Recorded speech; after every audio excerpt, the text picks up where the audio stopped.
What is going on, everybody? Welcome back to the channel. This right here is probably the final video before we pick up the new Rubicon, as I will be getting it in about a week and a half.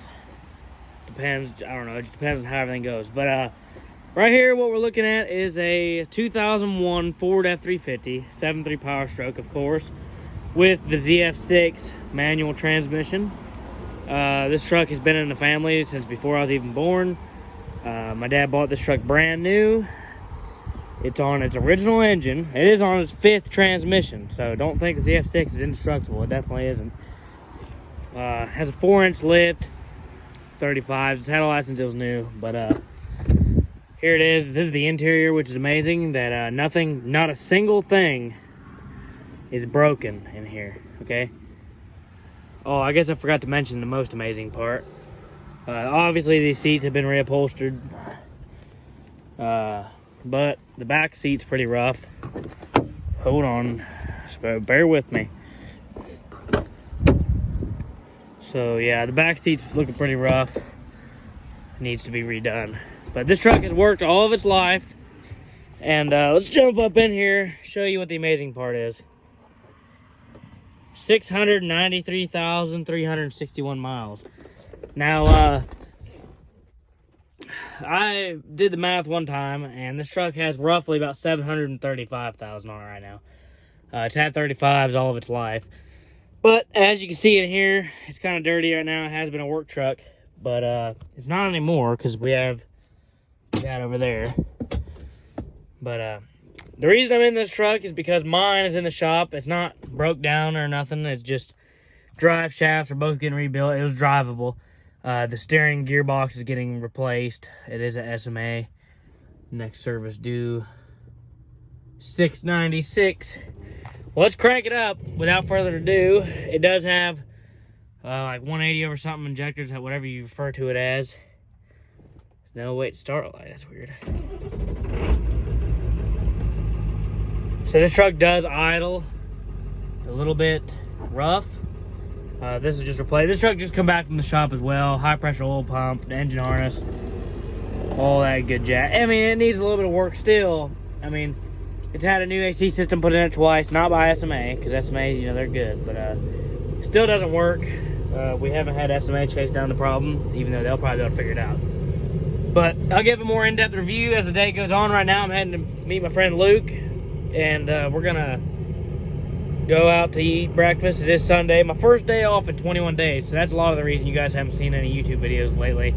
I've been extremely busy, but we're gonna go eat. We'll video our day, and this video is mainly gonna be based around this truck right here, and we'll make some videos on it and see how it goes. I'll also show my friend Luke's new truck. It's a GMC 2013 LML. I don't know if I have any videos out on it or not. I don't know if it's been seen in YouTube yet. But I got some burnout videos. I got some videos for you of it. And another bonus burnout video from my friend Tanner and his Cummins. But I'll pick it up when we get to his house. A functioning emergency brake. We've got the weather guard rigged back up in here. Thank you, Henry, for making an awesome truck. No tip, kind of been rigged a little bit. But 4-inch MBRP turbo back, just like my truck. And believe it or not, this old 7.3 of that many miles, being a ZF6, it will walk the dog on my truck.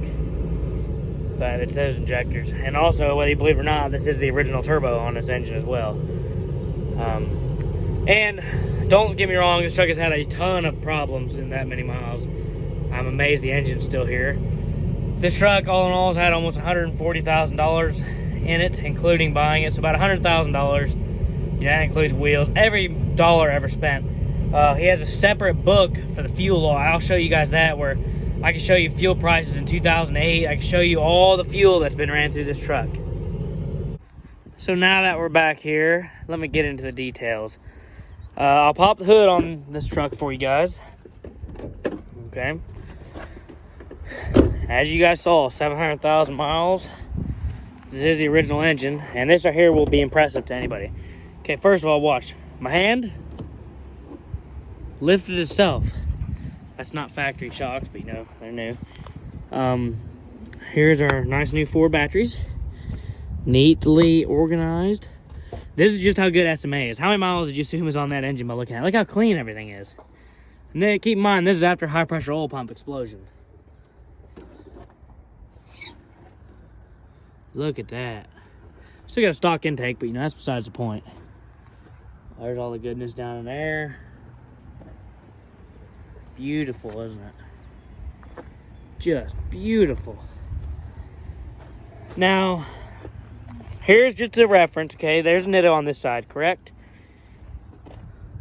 Toyo there, Toyo there. This is the first set of Toyos ever put on this truck and ran. Now, the miles out of them has been pretty decent. Now, I know it could be anything. I know Toyos are basically the same thing as Nittos, but just keep this in mind. This truck ran BF Goodrich most of its first part of its life, and then when they became irrelevant and the Nitto Terra Grappler became, you know, the new thing, it ran Terra Grapplers forever. And then we tried a set of those, and that was the first time this truck ever had a flat in 700,000 miles with those on there. Toyos. Toyo, the sidewall randomly split, and you could tell nothing hit it. It was just random. I mean, it just split. And so we got this old faithful used Nitto right there to keep us. That should last.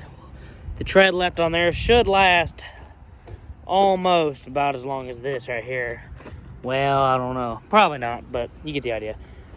It's got rough country rear leaf springs because the stock ones broke twice. The SD truck springs broke, and the rough country springs are junk as well.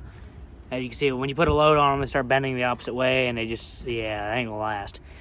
And something's weird there, by the way. The exhaust is routed, and it hits the leaf spring. It's kind of strange. The CM flatbed's been on there for 2.5 years, and I know a lot of people said that CM beds have problems with the finish coming off, but as you can see, it's 2.5 years, a lot of hard work later. The paint on the bed's really all still there. I mean, it really is. I mean, it's almost perfect still. There's nothing coming off this bed, period. In there, maybe, but these toolboxes are here are junk. If anybody was wondering, you can't tighten up the latch from the time it's brand new. And a real piece of junk toolbox. It's on a second rear end. Rear end went out at 500,000 miles. And I can't even name all their pairs, but I can give you some of them. I know transmission, the first one lasted 70,000 miles. I know the original injectors lasted 512,000 miles. Now, they probably didn't last that long. They probably needed change at about 400,000, but, you know, we kept on running her until about 512. And then it got a stock set put back in it. They lasted like 80,000 miles for some reason. So it's on its third set of injectors. But these are full force injectors in here now. Stock original turbo back there. Still. It has had a pedestal changed. It needs exhaust manifold gaskets. There you go. I don't know if you guys can tell if that's the original engine by looking at it, but that's a 01. I don't really know how to prove, but you see it's no reman stickers or nothing. I don't know how to prove it's the original engine, but it is. And it's had tuning its whole life. It had a Diablo Power Hungry Performance Tune or something like that, or not Power Hungry. Diablo Performance Tune on it all its life, 100 horsepower tune. That was what it had since like 2007. It had that on there, so that was several 100,000 miles of that. Currently, it's set up with a Hydra tuner. This Hydra is not tuned by 1023 like my truck. This one's done by Jelly Built Performance. We like that thing. 4 on the floor, 6-speed manual. I know it sounds weird. I'm sick. Okay, I might have run a. First time I've been sick since COVID. I kid you not. In 2019, I never got sick. 2020, I never got sick. Mainly, it was 2020, I guess, because I was always sick. But then as soon as COVID came around, it seemed like I never got a cold or nothing. Now, today is the first day since COVID I've actually felt like garbage and stopped up. These are aftermarket cheap headlights, obviously. They lasted 2.5 years, so put them in there after the flatbed. See, they're complete garbage. This bumper's been replaced. This is a cheap aftermarket bumper, as you can see by the chrome finish. And we got in a wreck here and did that. This truck has been in a wreck one time. Passed a car in a double yellow, hit a car, T-boned it. Broke the axle, bumper, obviously, the brand new headlights, the fender here. It's been wrecked with a gooseneck before, loading up that big Caterpillar forklift on a gooseneck. Picked up the rear tires, took off down a hill, got to the bottom, did a 180. Driver's side over here, the old bed hit a tree. Just big smash right into a tree. And the gooseneck swung around, dented this cab corner, which I'd imagine is either bonded. I don't know how they fixed it. Hit that cab corner and smashed this door. This door is off a 2001 Excursion. I still got the Excursion badge off of it. That was originally blue. I don't know if we can find evidence that this door is blue or not. This fender's cheap aftermarket.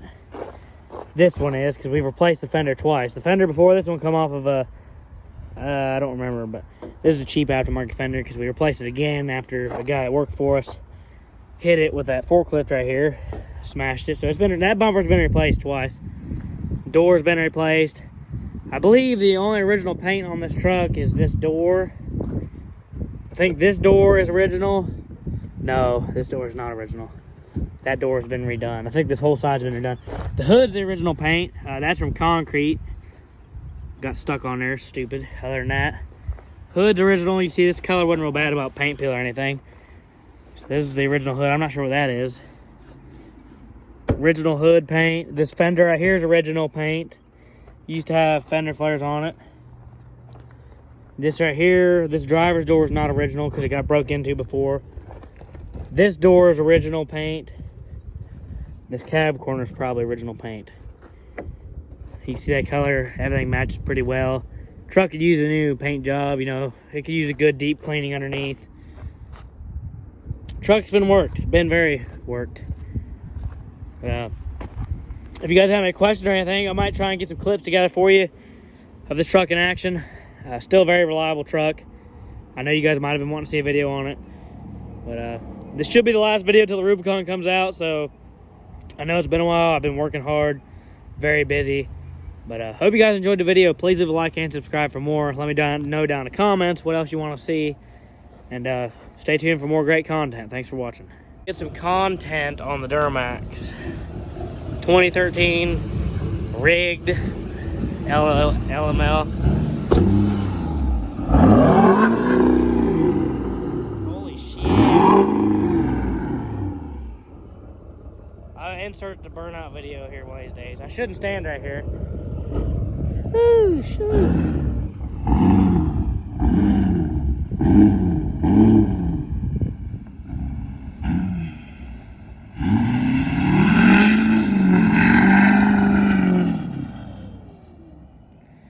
Dirty Mike's. Jesse.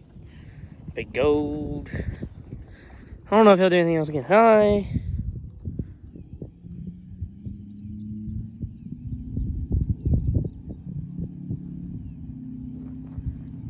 Just a work truck.